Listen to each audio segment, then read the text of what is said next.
Il est 8h33 sur RMC et BFM TV. Bonjour Gabriel Attal. Bonjour Apolline de Malherbe. Vous êtes le ministre délégué chargé des comptes publics, autrement dit ministre du budget. On va évidemment parler sous avec vous, notamment de ce quoi qu'il en coûte qui était terminé. Et puis comme le Covid revient, je vais vous demander si le quoi qu'il en coûte pourrait revenir aussi. Mais d'abord, pas de panique, on va tenir l'hiver. Voilà ce que nous dit Emmanuel Macron. Moi j'ai hyper envie de me dire pas de panique, on va passer l'hiver.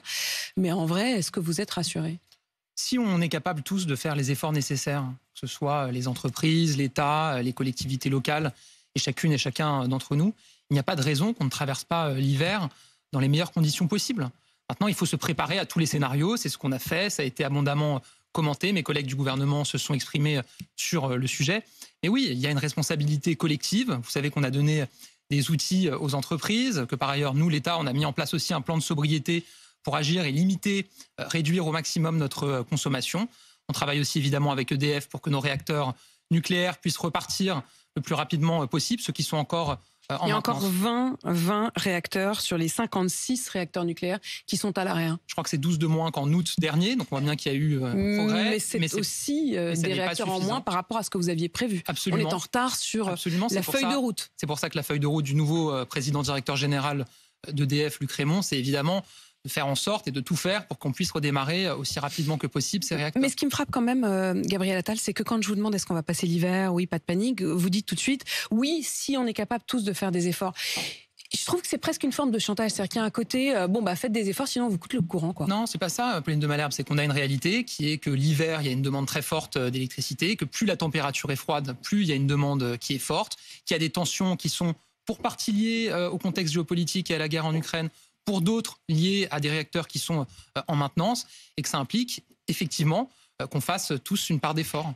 Il y aura donc, après Tous Anti-Covid, EcoWatt, c'est la nouvelle application qu'il faut télécharger pour avoir la météo de l'énergie, c'est-à-dire savoir si on va manquer ou pas, si on est en tension ou pas. Vous l'avez téléchargé, vous ? Je l'ai téléchargé, j'appelle ceux qui nous regardent à le faire. Je crois qu'hier soir, on était à 700 000 téléchargements, donc il faut que ça continue. Effectivement, ça permet de savoir sur les 2 ou 3 prochains jours comment on prévoit la consommation d'électricité et la disponibilité d'électricité. Ça donne aussi des idées de gestes pour réduire sa consommation. C'est important de la télécharger. Il y a un embargo sur le pétrole russe qui entre en vigueur officiellement du point de vue de l'Union européenne. Tous ensemble se sont mis d'accord. Alors, oui, on ne va plus acheter du pétrole russe, mais on continue à acheter de l'uranium russe. C'est ce qu'on a découvert, c'est Greenpeace qui l'a révélé. La France qui a reçu ce mardi une livraison d'uranium en provenance de la Russie. Ça nous dérange pas, par contre. On fait tout pour diversifier nos approvisionnements sur tous les sujets énergétiques. Et c'est vrai qu'il y a encore en Europe certaines importations énergétiques russes. Ça a été le cas sur le gaz, c'est encore pour un temps court le cas sur le pétrole, c'est peut-être le cas sur d'autres. Mais ce qu'on cherche justement, c'est à diversifier nos sources d'énergie. Regardez sur le gaz. La part de gaz russe dans les importations européennes a sensiblement diminué ces derniers mois, précisément parce qu'on cherche des alternatives. Ça met un peu de temps parfois, mais c'est ça la direction qu'on prend. Mais ça va dans le bon sens, pour vous, c'est clair ? Oui, bien sûr. L'objectif, c'est de dépendre moins et de ne plus dépendre de la Russie pour nous approvisionner en matière d'énergie. Et c'est aussi pour ça, Apolline de Malherbe, que chez nous, on relance massivement le nucléaire, qu'on veut développer massivement les énergies renouvelables. Il y a un texte qui démarre aujourd'hui à l'Assemblée nationale sur les énergies renouvelables. On veut moins dépendre des autres et plus dépendre de nous-mêmes pour nous déplacer, pour nous chauffer, pour travailler, pour se défendre, pour s'informer. Le projet du président de la République, c'est un projet de souveraineté, d'indépendance en France et en Europe. Ça veut dire qu'on investit pour dépendre moins des autres. Mais justement, il y a un point que je trouve quand même très paradoxal, c'est que vous qui tenez les cordons de la bourse, vous avez mis en place des boucliers tarifaires, donc ça veut dire que c'est de l'argent de l'État qui va compenser pour tenter de faire baisser la facture des Français, même si vous allez un tout petit peu alléger ce bouclier et on va payer un peu plus concrètement à partir de janvier. Mais c'est notamment dû au fait que les prix de l'électricité en France sont indexés, comme on dit, sur les prix du gaz. Et ça, c'est un phénomène européen. Et ça fait 6 mois que vous demandez à l'Europe de découpler le prix de l'électricité et du gaz. Pour que tous ceux qui nous écoutent et qui nous regardent comprennent bien, ça veut dire qu'on paye plus cher l'électricité en France qu'on ne la produit, parce qu'il y a ce phénomène où notre prix de l'électricité, c'est un mécanisme européen, est indexé sur les prix du gaz. Le 30 août dernier, Bruno Le Maire, le ministre de l'économie, a dit « Il y a une urgence absolue à découpler le prix de l'électricité et du prix du gaz. L'Espagnol et le Portugal ont été autorisés à le faire. Il y a eu une réunion des ministres de l'énergie dès le 9 septembre. Il y en a eu une autre le 30 septembre. Il y en a eu une autre le 21 octobre. et on n'a toujours pas découplé les prix de l'électricité et du gaz. Celle qui est importante, c'est celle du 21 octobre, parce qu'il y a une forme d'accord de principe pour y travailler. Mais c'est vrai, Apolline de Malherbe, qu'au niveau européen, vous le savez, on doit prendre des décisions à 27. Et que parfois, sur certains sujets, ça prend plus de temps que sur d'autres, parce que quand vous avez 1, 2, 3 pays qui bloquent, eh ben, vous ne pouvez pas avancer.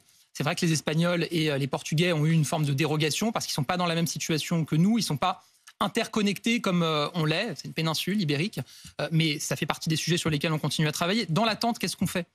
D'abord, on fait tout pour faire baisser le prix du gaz, puisque vous avez raison, une partie du prix de l'électricité est calculée sur le prix du gaz. Donc plus vous faites baisser le prix du gaz au niveau européen... C'est absurde. Enfin, je veux dire, quand on regarde, moi j'ai refait le constat, hier Apolline de Malherbe, sur le fait tout se dérouler. Je me dis quand même, en août, on a notre ministre de l'économie qui dit c'est une urgence absolue, et on est donc 3-4 mois après et on n'a toujours rien.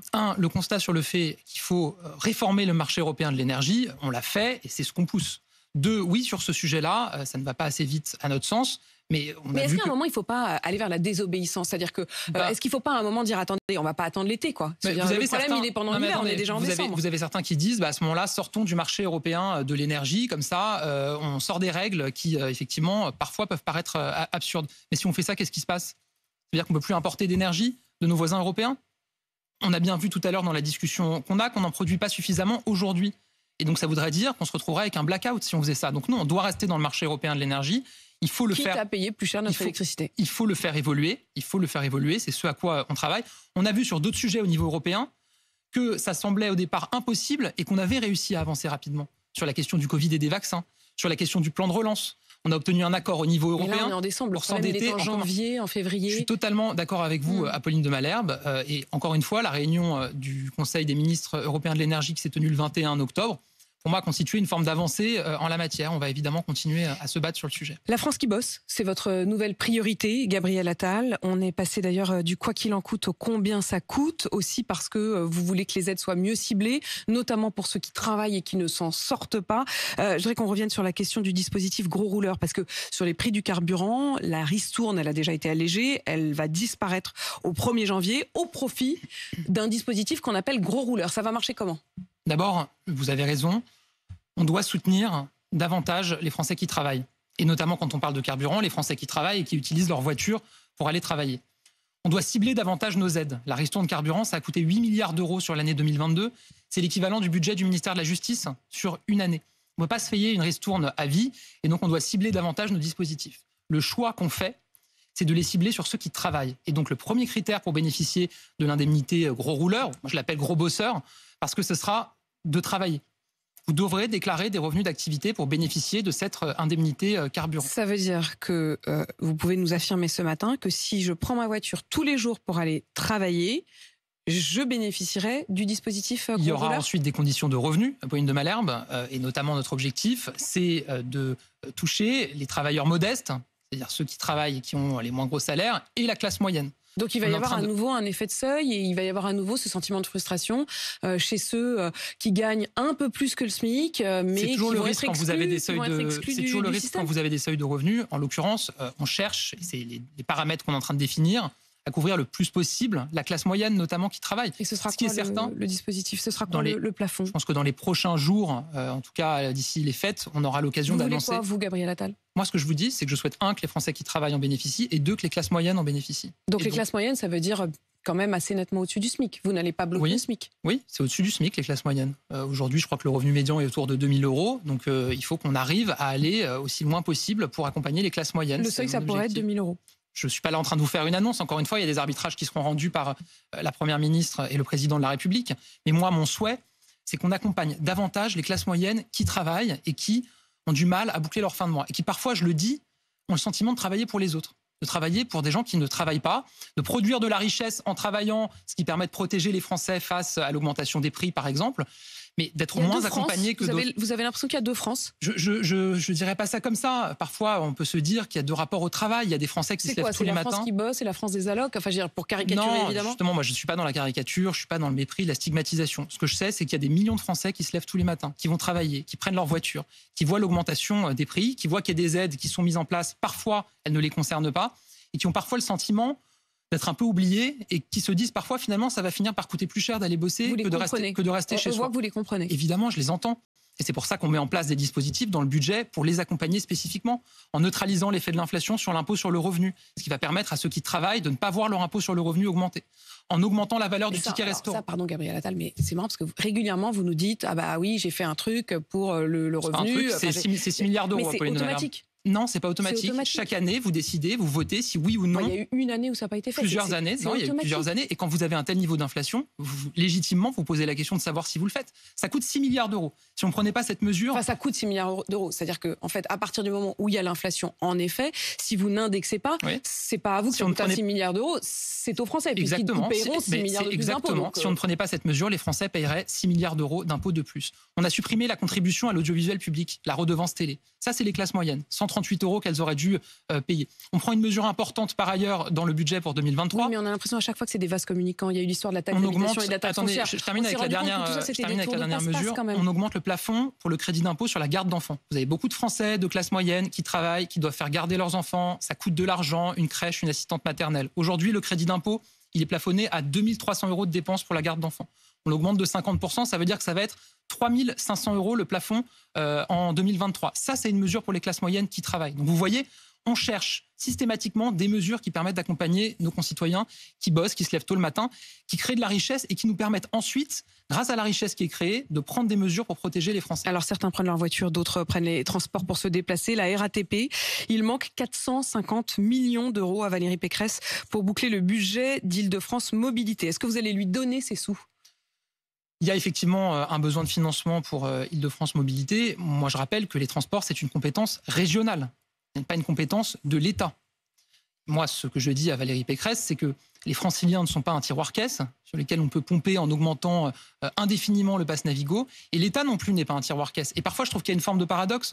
Quand on a passé toute une campagne présidentielle à expliquer que l'État dépense trop, que l'État crame la caisse, et systématiquement aller demander à l'État d'être garant quand on a des difficultés, il y a une forme de paradoxe. Donc moi, ce que je dis... Le problème, c'est que soit c'est vous qui payez, soit c'est les usagers. C'est-à-dire que soit vous mettez les 450 millions, soit elle va augmenter le prix du pass Navigo. Ce que je dis, c'est qu'on va continuer à travailler avec elle. C'est un dossier qui est suivi à très haut niveau par la Première ministre, par les ministres concernés. On va continuer avec elle pour trouver des solutions, pour l'aider. Mais il faut qu'elle nous aide à l'aider en regardant les autres possibilités qui existent pour le financement. La SNCF, donc là il y avait la RATP, il y a la SNCF qui crée un mouvement hors de contrôle qui pourrait gâcher les fêtes de Noël. C'est aussi sur des questions de salaire, et les salaires, c'est vous. Il y a eu des revalorisations salariales à la SNCF, il y a toujours des discussions qui ont lieu. Moi simplement ce que je dis, c'est que dans le contexte qu'on a connu dans notre pays depuis maintenant 2 ou 3 ans, vu les inquiétudes qui sont celles des Français, je pense que les Français, ils ont besoin de se retrouver en famille pour passer les fêtes. Et donc j'espère sincèrement qu'il y aura une responsabilité de la part des organisations syndicales pour permettre aux Français de se retrouver en famille pour les fêtes. On a un peu l'impression quand même que les transports, ça coûte plus cher et ça marche moins bien, que l'électricité, ça coûte plus cher et ça marche moins bien. C'est compliqué quand même. Il y a un moment de crise, évidemment. Il y a eu plusieurs crises, d'ailleurs. Et vous avez des opérateurs qui ont des difficultés, notamment parce qu'ils ont été mis à l'arrêt pendant la crise sanitaire. Je pense notamment à Île-de-France Mobilité, au transport francilien. Et pendant la crise sanitaire, qu'est-ce qu'il a fait, l'État ? 2 milliards d'euros d'accompagnement pour les transports en commun en Île-de-France. Donc vous voyez qu'on est au rendez-vous, on cherche à aider les Français le mieux possible. Et on le fait, et ça c'est mon rôle de le dire en tant que ministre du Budget, dans un environnement budgétaire qui est contraint. On ne peut pas tout se permettre. Parce que la réalité, c'est qu'il y a eu une parenthèse qui était celle de l'emprunt gratuit. Je reprends par exemple cet exemple de la RATP. Vous nous l'avez dit vous-même, vous avez mis 8 milliards d'euros pour les aides au carburant et vous n'allez pas mettre les 450 millions pour la RATP. Ce que je vous ai dit, c'est qu'on continue à travailler avec Île-de-France Mobilité. Et par ailleurs, c'est des sujets qui sont différents. Encore une fois, les transports, c'est une compétence des régions. Ce n'est pas une compétence de l'État. Il y a eu un moment de crise pendant la crise Covid, la crise sanitaire. L'État était au rendez-vous pour les accompagner. 2 milliards d'euros d'accompagnement. Et de retour, est-ce que vous vous dites, si le Covid est de retour, s'il y a cette crise de l'énergie, est-ce que vous allez rouvrir le quoi qu'il en coûte ?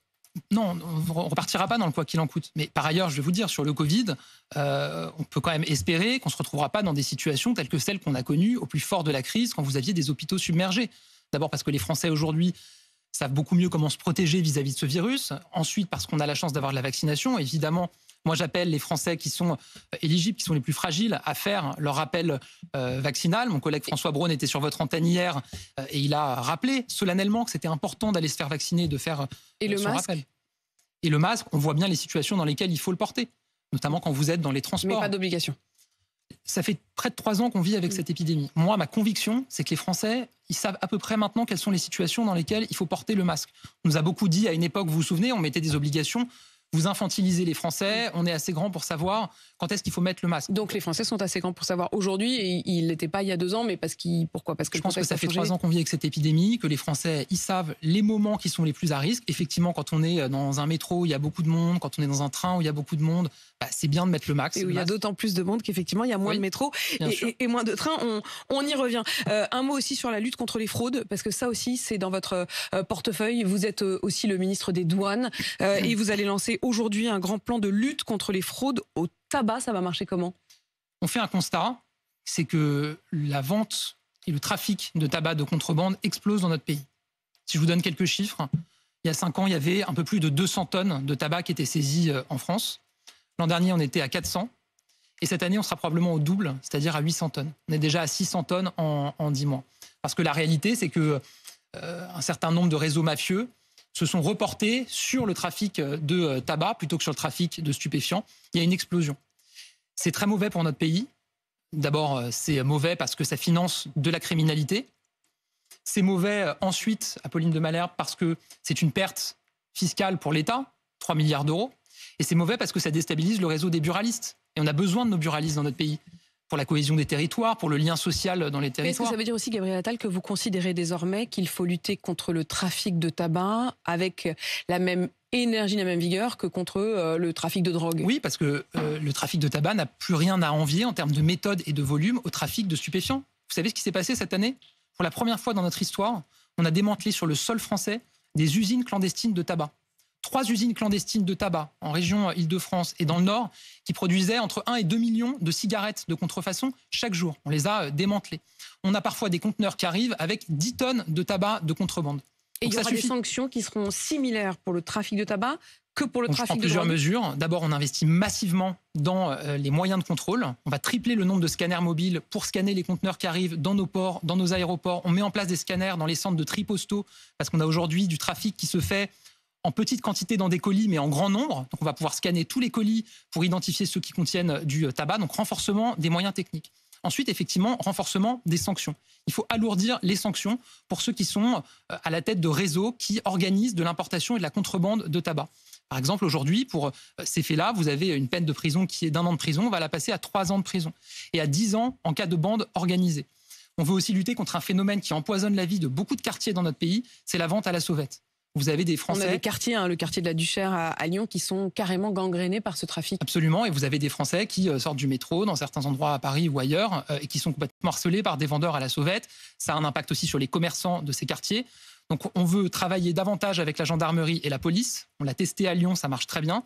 Et faire des opérations coup de poing, des descentes douanières pour aller harceler ces vendeurs à la sauvette. Je veux également que les vendeurs à la sauvette, quand il s'agit d'étrangers, qui sont condamnés pour ça, se voient recevoir la peine d'interdiction du territoire français, une peine complémentaire d'interdiction du territoire français. Ça, parce qu'en fait, on a l'impression qu'on donne des peines d'interdiction du territoire ou d'obligation de quitter le territoire. Aujourd'hui, cette peine, elle existe quand vous avez du trafic de stupéfiants. Je veux que ça soit aussi le cas pour le trafic de tabac. Mais c'est pas juste théorique ? Non, je ne crois pas. Vous savez qu'on a une loi qui va arriver sur l'immigration. On a par ailleurs une loi qui est en train d'être discutée au Parlement sur le ministère de l'Intérieur, qui permet de renforcer nos sanctions et d'être plus efficaces. Un mot sur l'hôpital de Versailles, qui est visé par une cyberattaque. C'est-à-dire qu'au moment où on se parle, ils ont plusieurs malades qui ont dû être transportés dans d'autres hôpitaux, dont des nourrissons. Il n'y aura vraisemblablement pas d'urgence à Noël. Est-ce que vous avez un peu des nouvelles de cette manière dont les hôpitaux, dont les services publics sont aujourd'hui la cible de hackers et notamment probablement comme une nouvelle forme de guerre?